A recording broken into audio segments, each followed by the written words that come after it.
레위기서 16장 29절에서 34절까지입니다. 레위기 16절 29절에서 34절입니다.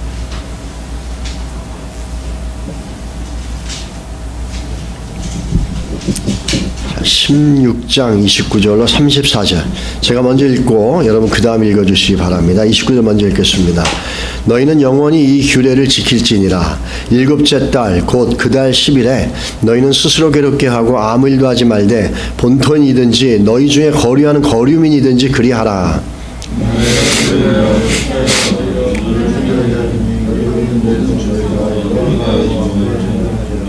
이는 너희에게 안식일 중에 안식일인즉 너희는 스스로 괴롭게 할지니 영원히 지킬 규례라.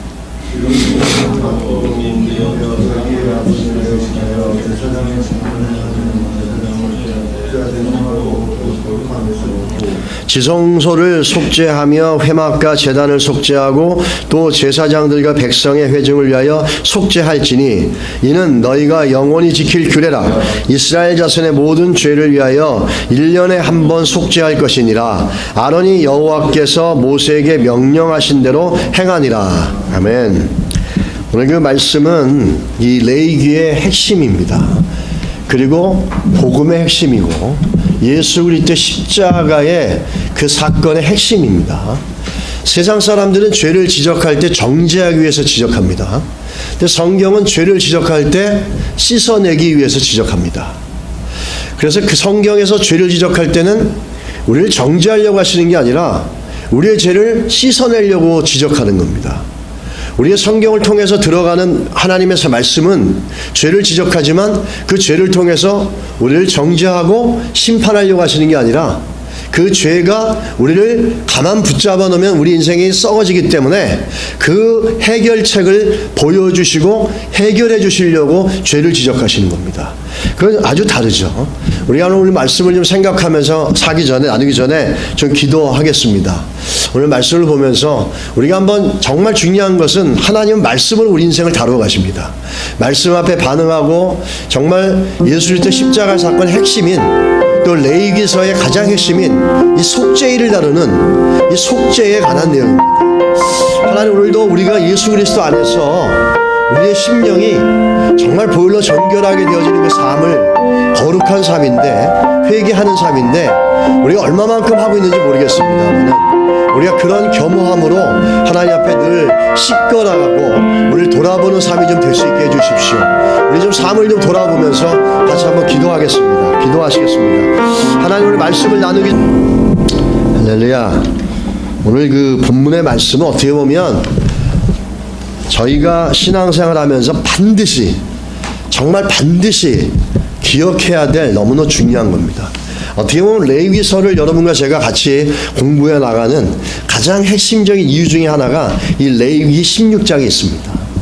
오늘 그 말씀 나누기 전에 먼저 그 아브라함 형제한테 전도사님이 카드를 보냈어요. 카드를 나름대로 소포에 넣어가지고 보냈는데 이게 오는 동안 찌그러져가지고 아주 이상하게 됐습니다만은 그 마음은 알겠어요. 그래서 이렇게 깨끗하게 보내주시고 또 편지를 2장을 보내줬는데 하나는 그 아버님 목사님이 고맙다는 그 조셉 뮬랄라입니다. 이름이 뮬랄라. 그래서 이름이 참 재밌어가지고 금방 외웠는데 붙여놓겠습니다. 여러분 보시고 또 요거는 이제 아브라함 와이프가 보낸 것 같아요. 그래서 여기 보면 파란 그 색깔 있는 데다가 하트 그림을 그렸거든요. 그래서 제가 볼 때 아브라함 그 와이프가 한 작품인 것 같아요. 나름대로 아주 그 마음을 잘 표현해서 보내줬는데 제가 붙여놓을 테니까 여러분 읽으시면서 기도해 주시고 또 그 가족 사진을 보내주셨습니다. 그래서 가족 사진 보내주고 또 그 아버님이 고아원을 하세요. 그래서 고아원 아이들 사진도 보내주고 학교는 이 학교는 정확하게 모르겠는데 아버님이 일하시는 데 같아요. 목사님이신데 목회는 못하지만 이 학교 학교를 통해서 이제 하시는데 그 학교 사진하고 보내오고, 또 여러분들 헌금하신 걸로 지난주 금요일날 어렵게 그 300불을 그 인터넷으로 송금을 했습니다. 그 참 어렵게 보냈는데 마침 그 아브라함 친구가 있어가지고 그 친구의 도움을 받아서 돈을 보냈습니다. 여러 차례 그 인터넷 그 보내는 송금 회사로부터 리젝을 당했어요. 그냥 체리티로 보낸다 그러니까 안 된다고 그래가지고 리젝을 받고 막 계속 그랬어요. 그래서 그 인디안 가버먼트가 그런 것들 굉장히 스트릭하게 한답니다. 그래서 근데 나중에 이제 잘 보내고 났는데 제 마음이 너무너무 기뻤습니다. 너무너무 감사했고, 정말 그 막 속이 너무 기뻐가지고 제가 왜 이렇게 기쁘지 막 이랬었는데 너무 감사했고, 여러분들 기도해 주시고 계속, 그래서 우리가 이런 작지만 한 걸음 한 걸음 해 나갈 수 있는 일들이 계속 일어나기를 간절히 바랍니다. 오늘 이 본문을 보면서, 본문은 어떤 얘기냐면 속죄일에 관한 얘기입니다. 어텀먼데이입니다. 이 어텀먼데이는 죄를 속죄시켜주는 날입니다. 우리가 그 컴퓨터나 스마트폰을 사용하다 보면 이런 일이 많이 있어요. 아무 이유는 없는데, 특별히 잘못된 건 없는데 컴퓨터가 프리즈가 됩니다. 굳어버려가지고 마우스도 안 돌아가고 막 그렇게 되고 먹지도 않고 되지도 않습니다. 뭐 돌리려도 안 되고 막 이럴 때가 있어요. 스마트폰도 쓰다 보니까 아무 이유도 없는데 이게 갑자기 그 고정이 굳어져가지고 움직이지가 않을 때가 있죠. 그럴 때는 특별한 문제는 없는데 가장 최고의 방법은 껐다 켜는 겁니다. 껐다가 딱 켜면 언제 그랬는지 전혀 새로운 모습으로 작동이 잘 됩니다. 요 껐다 켜는 작업을 우리는 리셋이라 이렇게 얘기합니다. 요즘 뭐 리셋이란 말 많이 나오지 않습니까? 새롭게 시작한다는 거죠. 근데 오늘 이스라엘 백성들에게 1년에 한 번씩 속죄일은 어떤 거냐면 리셋과 같은 역할을 하는 겁니다.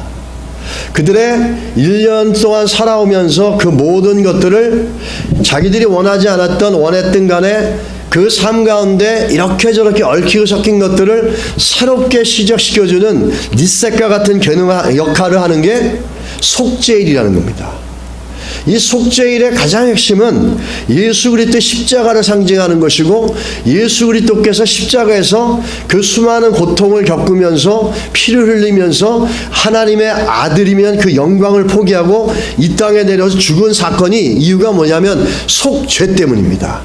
우리의 죄를 속해 주시려고 온 겁니다. 이 속죄일은 예수 그리스도 십자가의 죄의 사건을, 속죄시킨 사건을 극명하게 보여주는 구약의 사건입니다. 이 리셋의 능력, 우리가 죄로 말미암아 어그러지고 모든 것들을 보혈로 씻어서 새롭게 시작하는 이 리셋의 능력은 대단한 겁니다. 여러분, 성경에 보게 되면 리셋의 원리를 가장 잘 활용했던 사람이 있는데 그 사람을 욥으로 들 수가 있습니다. 욥을 보게 되면 성경의 표현이 이렇게 나옵니다. 예전의 성경은 욥을 동방의 의인이라고 그랬습니다. 그리고 나중에 나온 번역은 훌륭한 자라 그랬습니다. 요즘에 나온 번역은 온전하고 정직하여 하나님을 경외하며 악에서 떠난 자다, 이렇게 얘기합니다. 욥을 표현하는 이 수식어구 중에 가장 중요한 게 뭐라고 생각하십니까? 악에서 떠난 자라는 겁니다. 악에 붙잡혀 있으면서 온전하고 정직한 사람은 일어날 수 없습니다. 악에 붙잡혀 있으면서 하나님을 경외할 수 없습니다. 악에서 떠나 있기 때문에 하나님을 경외하고, 악에서 떠났기 때문에 정직하고 온전하고 온유한 마음을 가질 수 있는 겁니다.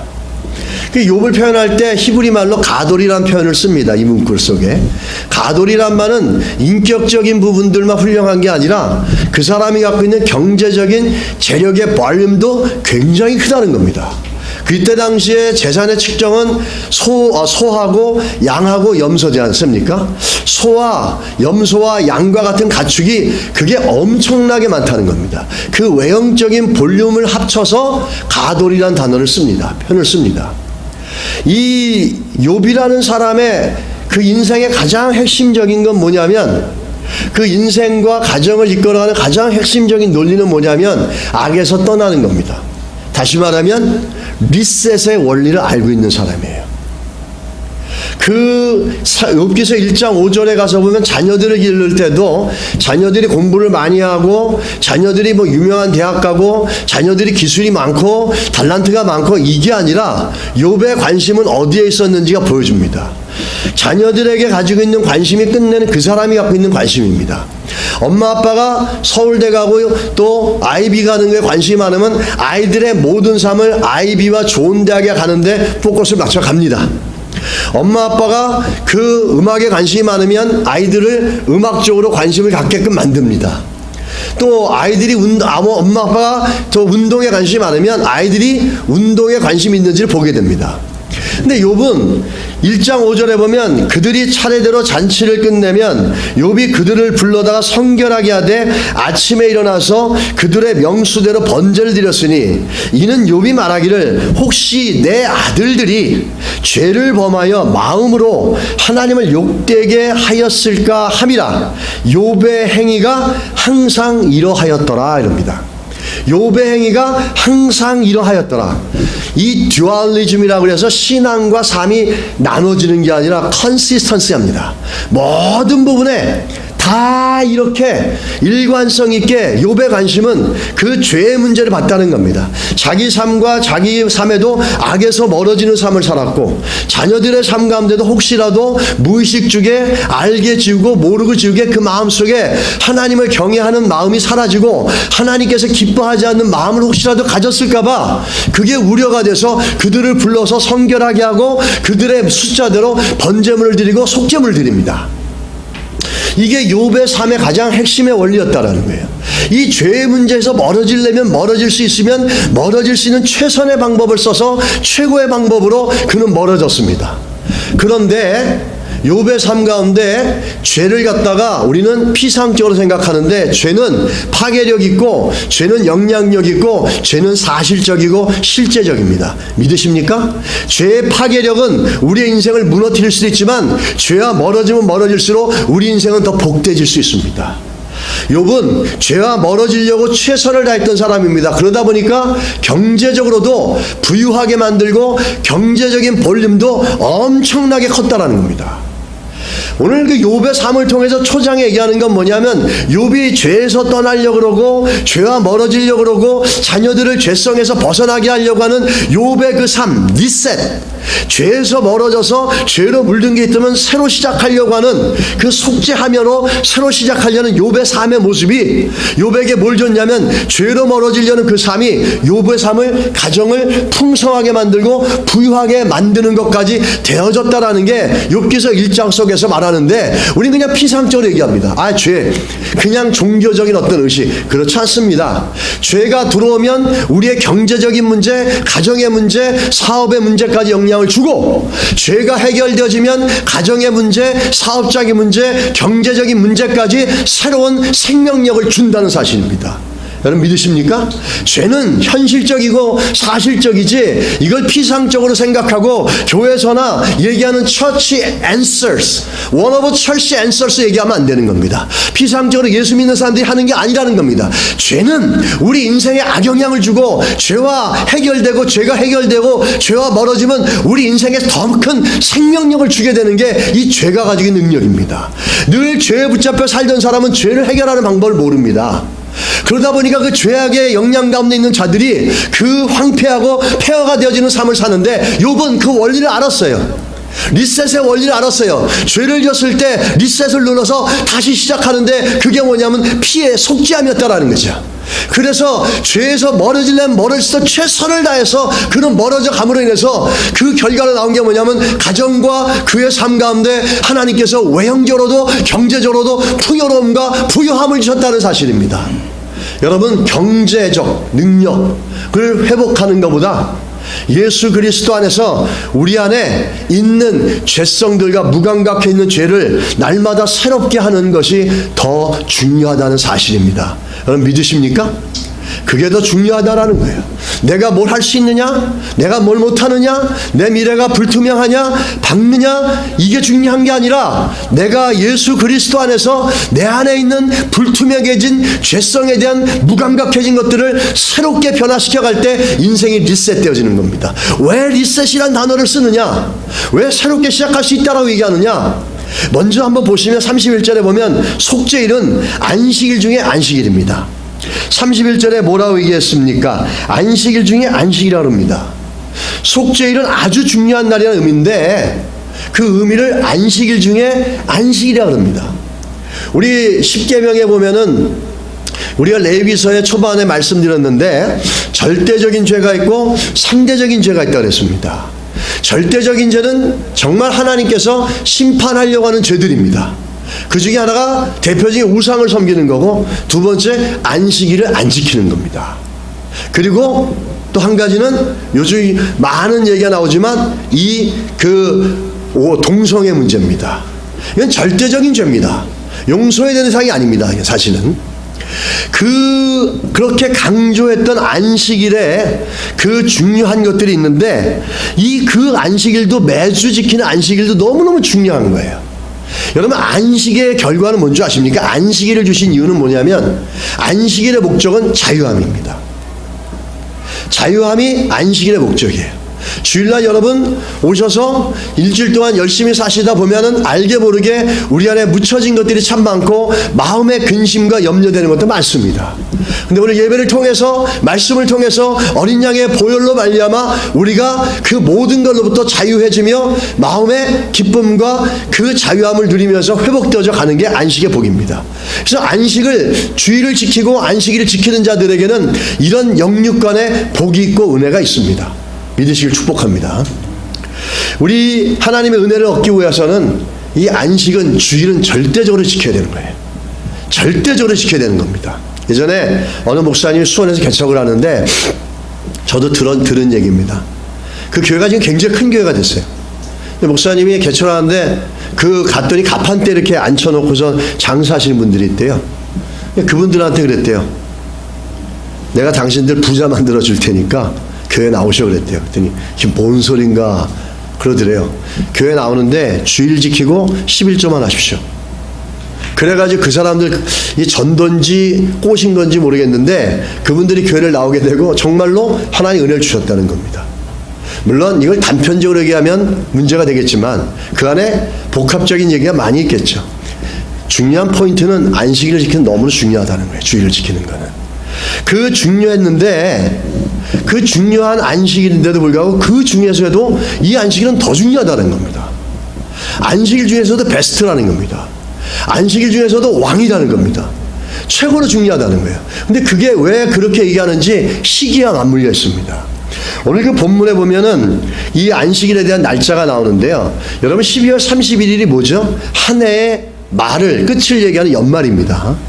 그럼 1월 1일이 한 해를 새로 시작하는 새해입니다. 새해를 이스라엘 백성들은 로시 하샤나 이렇게 얘기합니다. 로시라는 말은 헤드라고 하샤나는 이어입니다. 그래서 한 해의 머리다 이런 뜻입니다. 새로 시작하는 겁니다.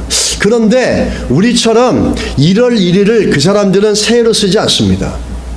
이 사람들은 새해라고 하는 게 우리랑 다릅니다. 유대인 전통 달력을 갖고 따지는데 그 정통 달력의 새해는 언제냐면 7월 1일입니다. 우리 날력으로. 7월 1일인데 그 7월 1일 날 새해이기 때문에 나팔을 봅니다. 레위기서 23장 24절에 보면 이스라엘 자손에게 말하 이르라 일곱째 날 곧 그날 첫날은 너에게 쉬는 날이 될지니 이는 나팔을 불어 기념할 것이라 성해라 이렇게 얘기합니다. 그날은 다 쉽니다. 7월 1일 날, 1월 1일 날은. 그러면 나팔을 불면서 기념을 합니다. 이 의미는 나중에 우리가 23절에 가서 살펴보겠습니다. 그리고 났는데 그게 7월 1일이지 않습니까? 그러면 속죄일이 언제냐면 연초입니다. 새해 벽도 7월 1일 날은 나팔을 부르면서 새해를 기념합니다. 근데 이 속죄일은 그 해, 그 달에, 그 주에 첫째가 되는 7월 10일, 7월 10일 날이 얌키퍼라고 해서 속죄일입니다. 이 얌키퍼라는 의미는 덮는다는 뜻이에요. 속죄일을 갖다가 얌키퍼라고 부르는데 얌키퍼란 말은 덮는다는 겁니다. 아니 새 벽도부터 무슨 죄를 얘기해. 축복을 얘기해 줘야지. 우리 한국교회는 새해 벽두에 회개하라 그러면 욕먹지 않습니까? 새해 벽두에 회개하라 그러고 죄를 덮으라고 죄의 문제를 해결해야 이런 얘기를 하면은 우리 한국 문화 속에서는 기분 나빠합니다. 복 받아라 이렇게 얘기하죠. 근데 이스라엘 백성들은 새해 시작할 때 어떻게 시작하냐면 속죄를 치르고 시작한다는 거예요. 속죄를 치르기 위해서 하루를 금식하면서 온전히 회개 기도만 하고 아무것도 안 하고 그렇게 죄를 갖다 묵상하고 죄를 발견해가고 죄를 해결해 나간다는 거예요. 연초에 그렇게 한다는 겁니다. 그게 무슨 의미냐면 이런 의미입니다. 새해 시작은 시간이 갔다고 시작되는 게 아니라 죄가 해결되지 않고선 절대로 새로운 시작이 될 수 없다는 거예요. 여러분 믿으십니까? 죄의 문제가 덮여질 때 새로운 시작이 되는 겁니다. 이럴 일이 됐다고 새로운 시작이 아니야 인생에. 정말 새로운 시작은 죄가 덮여졌을 때 내가 새로워지게 우리가 새롭게 시작하는 리셋의 축복이 있는 것이지 1년이 가서 이럴 일이 됐다고 새로운 시작이 됐으니까 새롭게 잘해보자 이래서 새롭게 시작되는 게 아닙니다. 왜? 죄는 우리의 인생을 새롭게 시작하지 못하게끔 파괴적으로 황폐하게 퇴보시키고 발전시키지 못하게 우리의 올무에 무너뜨리게 만들고 붙잡히게 만드는 게 죄의 속성입니다. 그런 속성을 우리 안에 갖고서 우리가 어떻게 발전할 수 있고 우리가 어떻게 성장해 나갈 수 있고 새로워질 수 있고 새로운 것들을 이루어갈 수 있겠냐라는 거죠. 그게 메시지입니다. 그래서 속죄일은 리셋과 같은 거예요. 새롭게 시작하는 거예요. 예수 그리스도의 보혈은 리셋과 같은 능력이 있습니다. 무너지고 병들고 상처받았어도 그리스도 앞에서 진지하게 우리의 죄를 회개하고 토해내고 그 보혈로 믿음으로 용서받게 되어지면 그 인생이 정말로 새롭게 시작한다는 겁니다. 할렐루야. 여러분 새롭게 시작되어진 은혜가 축복합니다. 그래서 예수 그리스도의 보혈은 우리의 영적인 고향입니다. 어머니입니다.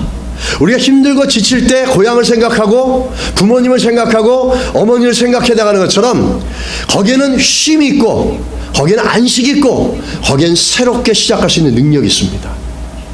예수 그리스도 보혈 안에 그런 능력이 있어요. 그래서 죄의 문제가 해결되는 게 피상적인 종교의식이나 교회에 나와서 그냥 연례적으로 하는 그런 고백하는 의식이 아니라 이 죄의 문제는 우리 삶의 전 영역에 영향을 미치고 이 죄의 양역량은 우리 인생을 망가뜨릴 수도 있고 죄의 문제가 해결됐을 때는 우리 인생이 욥과 같이 그렇게 하나님의 풍성함과 부유함으로 채울 수 있는 인생이 될 수 있다는 겁니다. 믿으십니까 여러분? 그게 죄의 문제를 해결하는 겁니다. 그래서 이스라엘 백성들이 연초에 이것들을 갖다가 죄 속죄를 선포하면서 시작하는 겁니다. 죄를 덮지 않고는 새롭게 시작할 수 없다라는 거예요.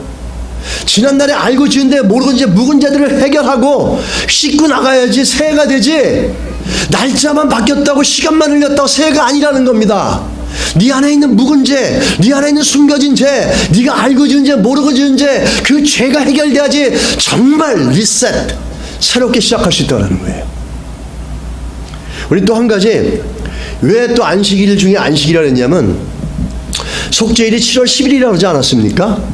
유대인들은 50년마다 한 번씩 지키는 절기가 있어요. 그게 뭐죠? 희년입니다. 주빌리라고 얘기합니다.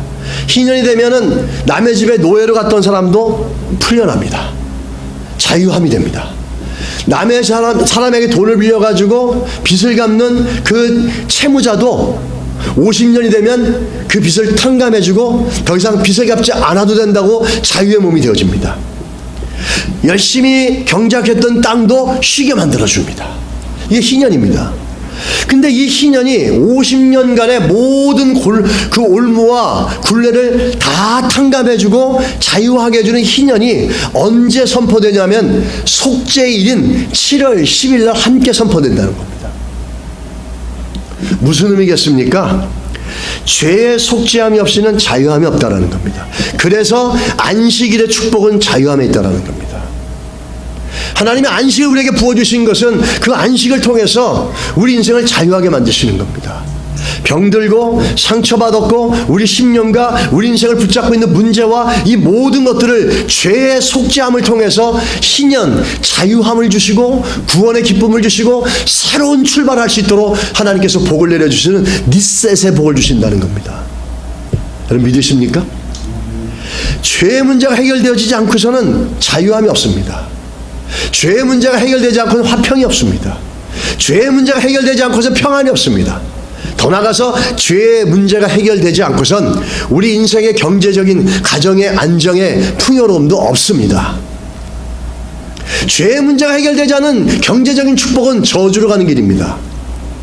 죄의 문제가 해결돼서 준 축복은 그건 생명을 얻을 수 있고 생명을 구원할 수 있는 엄청난 하나님 나라의 재원이 될 수 있습니다. 여러분, 그런 복을 얻으시길 주의를 축복합니다. 그러기 위해서는 우리 안에 속죄의 복, 리셋의 복인 예수 그리스도의 복, 보혈로 말미암은 속죄의 은혜가 우리 가운데 먼저 임해야 될 줄 믿습니다. 날마다 그걸 깨달아가는 은혜가 있길 주의를 축복합니다. 우리가 회개도 하는데 속죄에 대해서 구체적으로 좀 더 뭘 더 많이 다루는지 한번 좀 살펴보겠습니다. 그거 한번 켜주세요.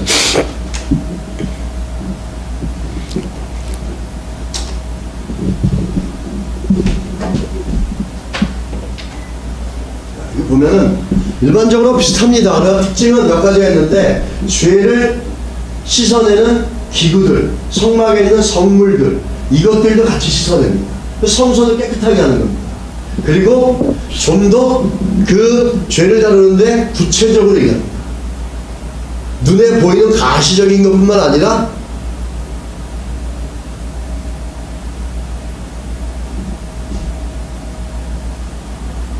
자, 여기 보면 용서 불가한 악행들, 우리가 아까 절대적인 죄를 얘기했습니다. 저런 것들 눈에 보이는 겁니다. 용서 가능한 악행들, 이거 보일 수 있습니다. 근데 우리가 좀 눈여겨봐야 될 세 번째부터입니다. 악행에 대한 집단적인 책임입니다. 이스라엘 공동체가 있지 않습니까? 항상 사람들이 모이면 그 다음에 뭐가 나오냐? 문화가 나옵니다. 어떤 사람들이 모이든지 사람들이 계속 모여들면 그 사람들의 삶의 편리와 그 사람들의 사고가 반영되어서 나오는 게 문화입니다. 근데 그 문화 속에는 하나님이 기뻐하는 것도 있지만 문화 속에는 하나님이 기뻐하지 않는 것도 많습니다.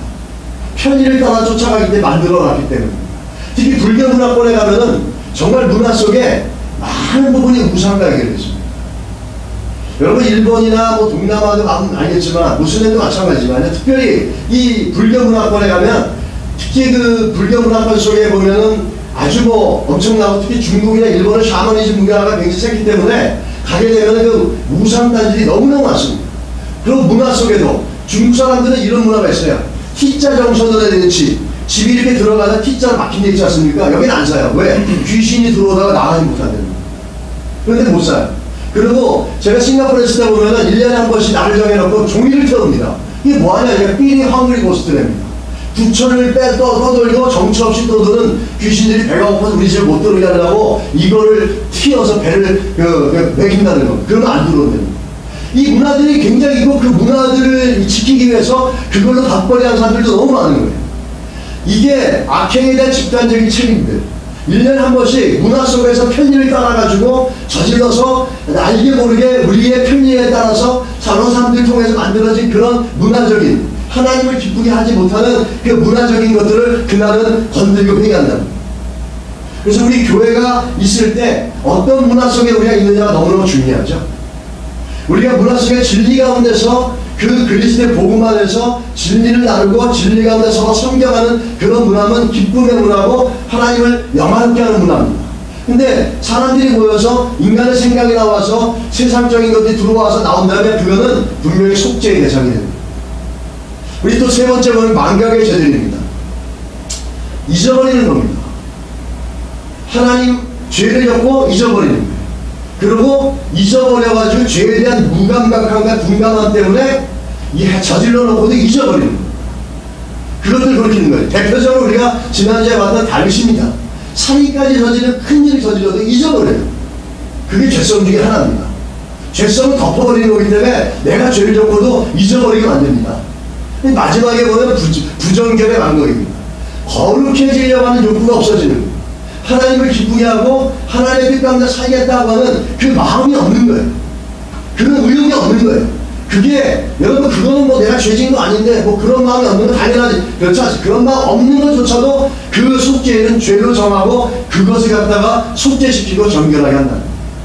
여러분 우리 안에 그 정말 그 다윗이 사슴이 목마른 것처럼 주를 향해서 그런 마음들이 늘 하나님 뜻 가운데 살겠다라는 마음들이 우리 가운데 있어서 거룩한 삶이 되시길 주를 축복합니다. 이 속죄일에 다루는 구체적인 죄의 모습들이었습니다. 이 죄의 모습이, 죄의 것들이 해결되어질 때는 무너진 인생들이 회복되어지는 축복들이 있어요. 하나로 간증을 좀 드리면, 한국에 신동우, 한순덕 집사님 부부가 있는데, 이분은 한국에 마약 중독자들이 늘어나지 않습니까? 그 마약 중독자들을 갖다 치료하고 다니시는 그 사역을 합니다. 이분들도 그런 인생을 살았습니다. 남편인 신동우 집사는 고등학교를 자퇴하고 나서 방황하는 시기에 친구의 권유로 본드와 필로폰에 손을 대기 시작합니다.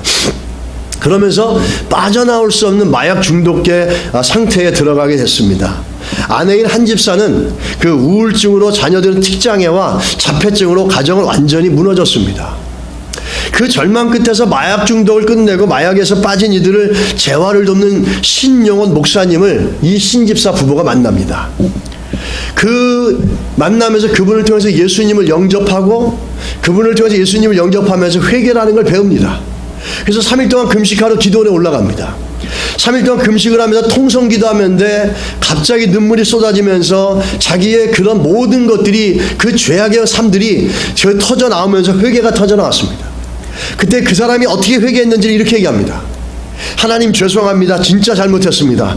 진심으로 자복하고 회개하며 이제는 주님의 은혜로 말미암아 새로운 삶을 살겠습니다. 저와 같은 자들이 다시 방황하지 않고 새로운 인생을 살도록 주님의 사랑을 전하며 주님 앞에 헌신하며 순종하는 삶을 살겠습니다 라고 회개했답니다. 그리고 이 중독에서 벗어지고 지금은 뭘 하고 다니냐면, 중독자였던 사람들이 치료자가 되어져서 많은 가족들을 위로합니다. 마약 중독에 붙잡혀 있는 가족을 잇는 가족들은 더 큰 상처를 받지 않습니까? 그분들을 위로해주고 그분들에게 복음을 전하면서 치료자의 삶을 살고 있다는 거예요. 우리는 이런 삶들이 너무 많은 거예요. 정말 우리 삶 가운데 무너졌고 황폐했던 사람들도 예수 그리스도를 만나고 예수 그리스도를 통해서 죄의 문제를 해결받게 되어지면 그 인생들이 회복되어지는 일들이 너무 많은 것들을 우리 삶 가운데 많이 봅니다. 여러분, 우리 이 삶을 새롭게 시작하고 싶고 우리의 삶이 새로운 시작점을 찾고 원한다면 다른 데서 찾는 게 아니라 예수 그리스도 보혈 안에서 찾아가야 될 줄 믿습니다. 그 안에 생명이 있고 그 안에 새롭게 시작할 수 있는 능력이 있다는 사실입니다. 할렐루야. 그런 은혜와 복이 우리 안에 있기를 주님은 축복합니다. 그래서 우리가 늘 우리를 돌아보며 회개하는 것은, 회개의 삶을 사는 건 나쁜 것이 아닙니다. 우리 두 번째 보시면 속죄일은 스스로 괴롭게 하는 날이다 이렇게 얘기합니다. 29절하고 31절에 보면 이렇게 얘기합니다. 속죄일의 특징을 너희는 스스로 괴롭게 하고, 31절에 가면은 너희는 스스로 괴롭게 할지니 라고 얘기합니다. 이 하나님이 이스라엘의 죄를 철저하게 다루시고 씻어내고 덮어내시는데, 그 이들은 이스라엘 백성들과 함께 하려고 합니다. 죄가 있으면 하나님이 이스라엘 백성과 함께 할 수 없습니다. 하나님께서 죄를 철저하게 해결하시려고 하는 이유는 뭐냐면, 이스라엘 백성과 더 가깝게, 더 친근하게 동행하시려는 목적이 있다는 겁니다. 하나님이 함께하는 인생 가운데는 바로 앞에서도 뱀을, 정말 그 지팡이가, 모세의 지팡이가 뱀으로 바뀌는 기적이 일어나지 않습니까? 하나님이 함께하는 삶을 살게 하기 위해서 하나님께서는 이 죄의 문제를 해결하고 싶으신 겁니다. 죄와 같이 갈 수가 없습니다. 그래서 예수 그리스도를 이 땅에 보내신 겁니다. 스스로 괴롭게 하라. 다른 말로 말하면 자기 대면입니다. 자기와 충돌입니다. 영어로 말하면 셀프 컨프런테이션이에요. 나를 대면하고 내 모습의 악함과 약함과 부족함과 게으름을 인정하는 건 쉽지 않습니다. 우리가 회개할 때 참 괴로운 건 뭐냐면, 내 죄를, 내 잘못을, 내 악행을 내가 인정하는 게 참 고통스러워요. 그래서 안 하려고 합니다.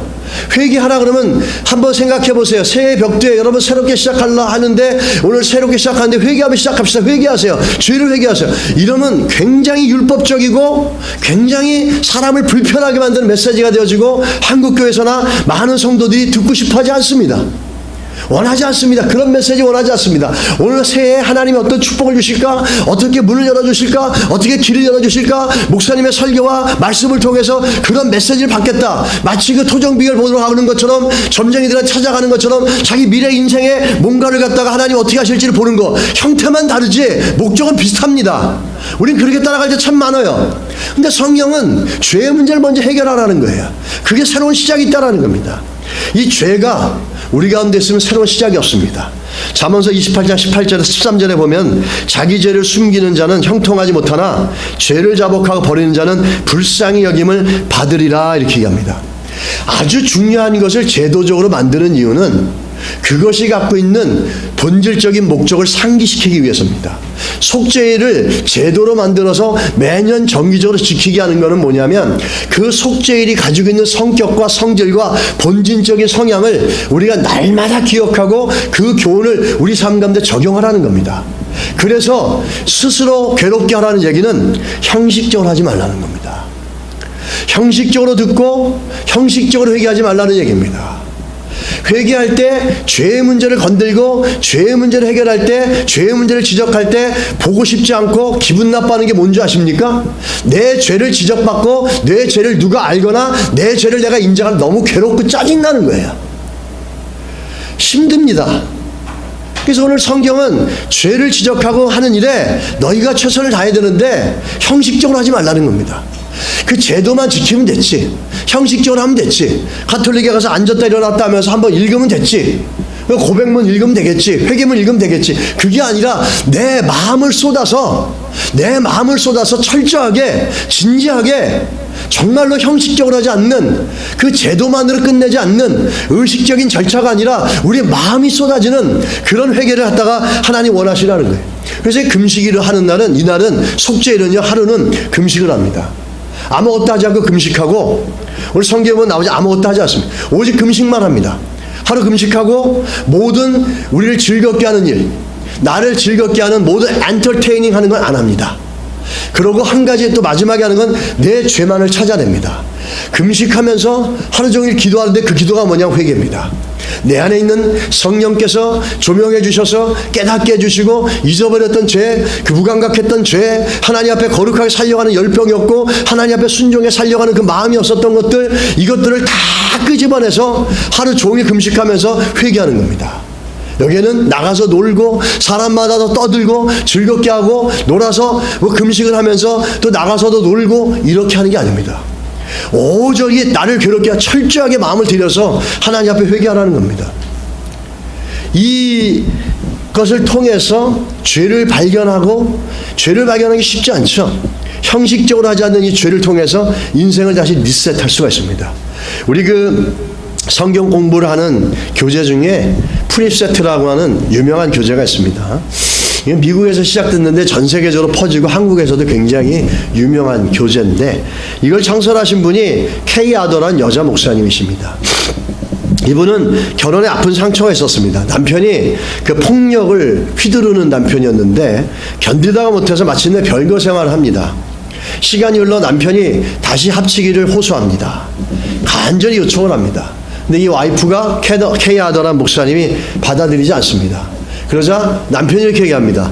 나랑 다시 합치고 가정이 가서 합치지 않으면 나 자살할지도 모른다라고 애원을 했습니다. 그래도 매몰차게 거절합니다. 근데 정말로 거절당한 남편은 결국 자살을 했습니다. 그리고 나서 이 케아더 이 목사님은 그 상처와 그 죄책감과 거기에 시달리면서 더 방탕한 길로 빠졌습니다. 그리고 자녀들에게는 더 방탕한 자기 모습을 보여줬고 그 방탕한 자기 모습을 보여주면서 자기는 더 상처를 받고 자녀들은 더 큰 상처를 받으면서 가정은 자기 인생도 깊은 나락에 빠져서 헤어나올 수가 없는 거예요. 그러다가 그분이 예수를 만납니다. 그 예수를 만나면서 회개합니다. 자기의 삶을 회개하면서 그 인생이 새로워집니다. 영적 치유라는 책에 이렇게 그분이 고백을 합니다. 남편의 자살로 인한 상처, 남편과의 별거로 인해서 두 아들에게 준 상처, 그리고 계속 정결치 못한 삶으로 준 더 큰 아이들에게 준 상처, 수많은 죄와 상처는 주님을 만남으로 모두 치유되었다는 겁니다. 죄와 상처는 묘하게 같이 갑니다. 여러분. 나눌 수가 있는 게 아니에요. 상처는 내적 치유를 해야 되지 않습니다. 상처는 죄가 해결될 때 상처가 회복됩니다. 믿으시길 축복합니다. 항상 같이 가게 돼 있어요. 내적 치유로 맨날 내 죄만 돌아본다 해결되지 않습니다. 죄를 해결해야지 상처 해결됩니다. 그러면서 그 상처를 주님께서 싸매주셨다고 얘기합니다. 그 회개를 통해서 죄의 상처가 해결되어지고 그러면서 주님께서 치유해 주셔서 주님께서 저의 상처를 싸매주시고 고쳐주셨습니다. 이렇게 고백합니다.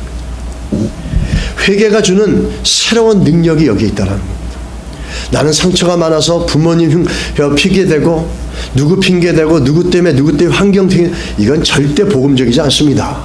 내가 상처가 준 건 분명한 것은 사단의 것이고 상처로 말미암아 그 수많은 또 다른 상처를 만들어낸 것들이나 그걸로 인해서 만드는 하나님 기뻐하지 않는 것들, 근본적으로 이분들 주를 만나고 예수를 만나면 상처를 다른 사람에게 비난하지 않고 이것이 죄라는 걸 깨닫게 돼. 신기합니다. 그러면서 회개하게 됩니다. 그래서 회복이 되기 시작하는 거예요. 저도 그런 상처가 있었죠. 근데 나중에 보니까 그게 우리 부모님 탓이 아니라 그게 죄의 문제였어요. 그거를 회복하고 나니까 전혀 상처가 되지 않는 겁니다.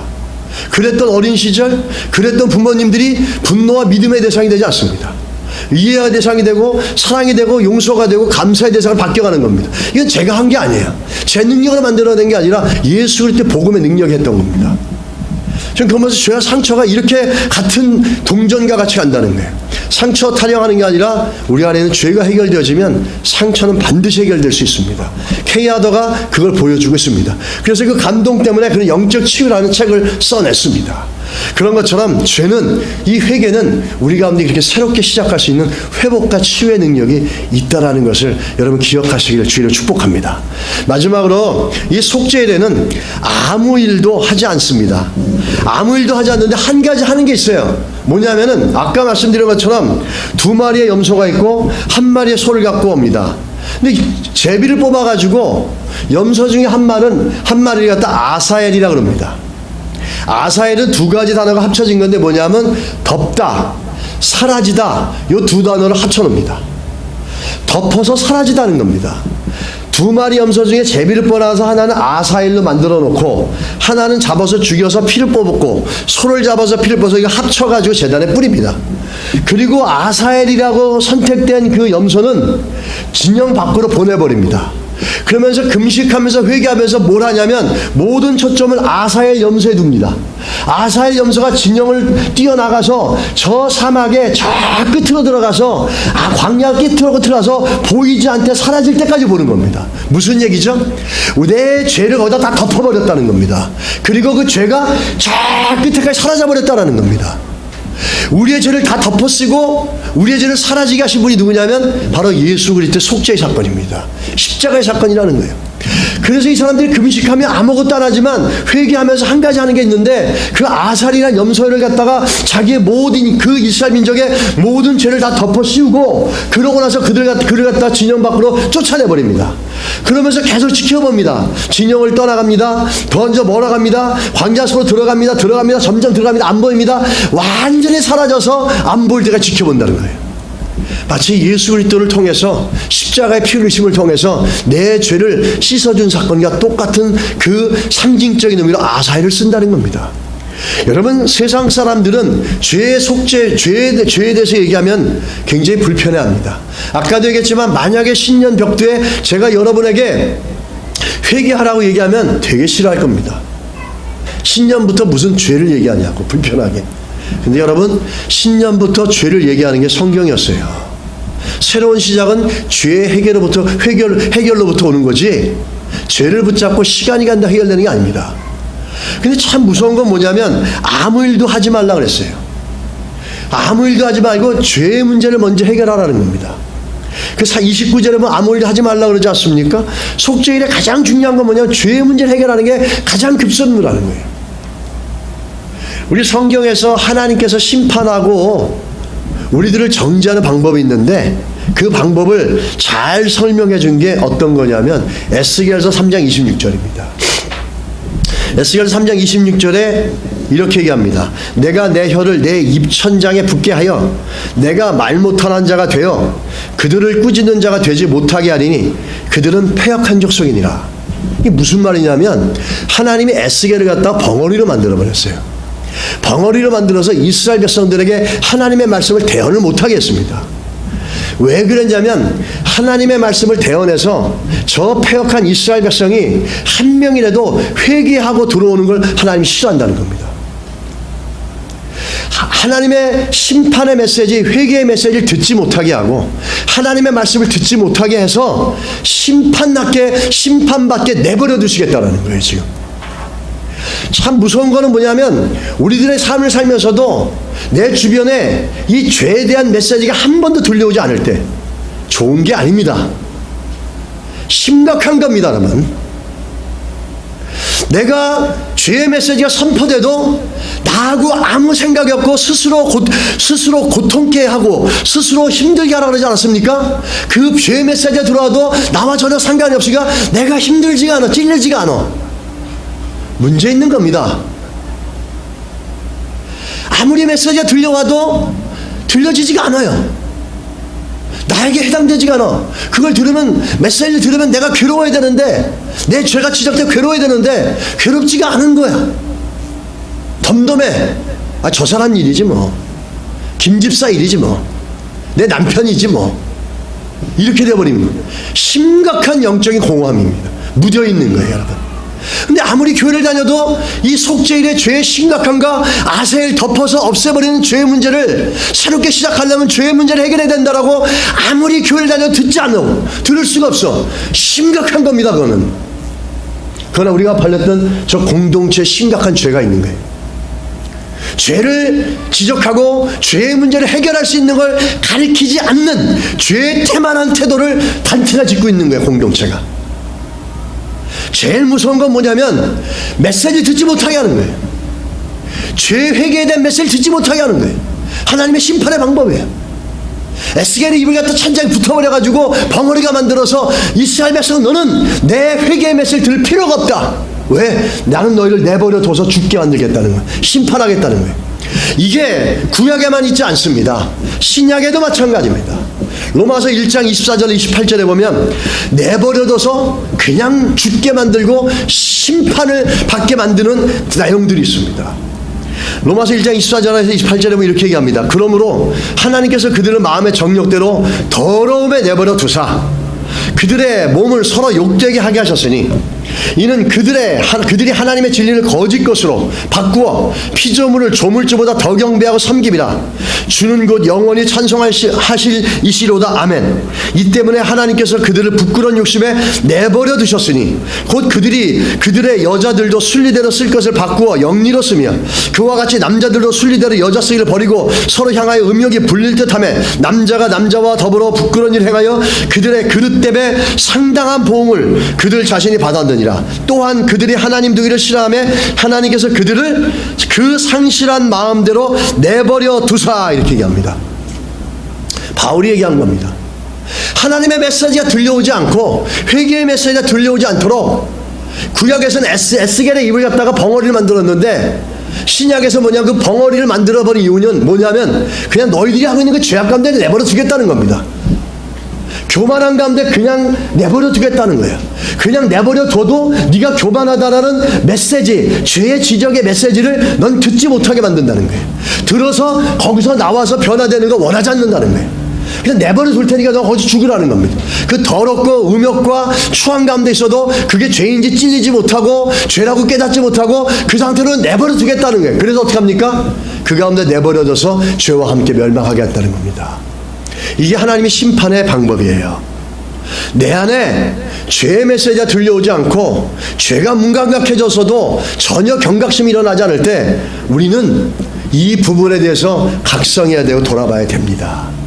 여러분, 회개는 벼랑 끝으로 막 달려가는 자동차가 브레이크를 잡는 것처럼 브레이크 같은 역할을 해줍니다. 브레이크 같이 세워서 다시 우리가 원하는 방향으로 돌려버리는 게 이게 회개의 능력 아니겠습니까? 그런데 이 회개의 능력이 없으면 브레이크가 고장난 것처럼 그냥 벼랑 끝을 향해서 달려갈 수밖에 없다는 거예요. 성도들의 가장 큰 문제는 이 회개의 죄에 대한 메시지가 들려오지 않는 것, 죄에 대한 메시지에 거부감을 일으키는 것, 무감각해지는 것, 그것을 선포하지 않는 교회들. 오늘 이 말씀을 선포하면서 저는 찔리는 게 없겠습니까? 저도 회개하고 또 회개해야만 되고 또 여러분도 이 말씀 들으면서 돌이키고 회개해야 되고 그러면서 여러분과 제가 우리 공동체가 함께 그리스도의 보혈 가운데 젖어가는 겁니다. 그러면서 우리 10년 가운데 우리 영혼의 모습 속에 새로운 시작들이 일어나는 겁니다. 그 우리의 영혼 가운데 새로운 시작은 우리의 영혼에서 끝나는 게 아니라 범사에 우리의 모든 삶의 영역을 줍니다. 욥처럼. 할렐루야. 믿으십니까? 인생의 문제를 그 눈에 보이는 그 문제 속으로 들어가지 마시고 그리스도의 피 앞으로 오시기 바랍니다. 거기에 해결이 있다는 사실입니다. 그걸로 지워버리고 그걸로 새롭게 해나갈 수 있다는 겁니다. 이 아사엘, 우리의 모든 걸 갖고 들어가는 것, 그것만 보는 겁니다. 마치 예수 그리스도의 십자가만을 바라볼 때 죄의 문제가 해결되고 인생이 새롭게 시작되는 것처럼 그 속죄일에는 아무것도 안 하고 금식하면서 내 죄를 덮어쓰고 그 죄를 덮어쓴 그 염소가 내 눈 안에서 완전히 사라질 때까지 쳐다보는 겁니다. 마치 시편의 기자가 우리의 죄를 통해서 서해로 서로 멀게끔 아주 사라지게 만든 것처럼 내 죄가 사라지는 걸 보는 겁니다. 마치 우리의 죄가 사라지기를 보기 위해서는 오직 예수 그리스도의 십자가만을 바라봐야 되는 것처럼 똑같은 원리를 아사엘이 보여주고 있다는 사실입니다. 우리의 죄, 날마다 주 앞에서 새로워질 수 있는 축복인 줄 믿으시기 바랍니다. 죄의 메시지는 정죄가 아닙니다. 세상에서는 죄를 지적할 때 정죄하기 위해서 하지만 성경이 죄를 지적할 때는 살리기 위해서 우리에게 지적한다는 사실입니다. 여러분과 제가 살기 위해서는 이 지적을 많이 받아야 된다는 거죠. 말씀 속에서, 기도 속에서, 예배 속에서, 그래야지 우리 인생이 새롭게 시작될 수 있다는 겁니다. 할렐루야. 여러분 믿으십니까? 아니면 내버려 두게 됩니다. 그것처럼 고통스럽고 무서운 일은 없다는 거죠. 말씀을 좀 정리하겠습니다. 말씀을 결론을 내리자면, 이 결론적으로 하나 예를 드리자면, 존 브룩만이라는 분이 지난 2000년 동안의 위대한 발명이라는 책을 썼는데, 그 책에서 세계 지성인들이 최고의 발명품들을 소개했습니다.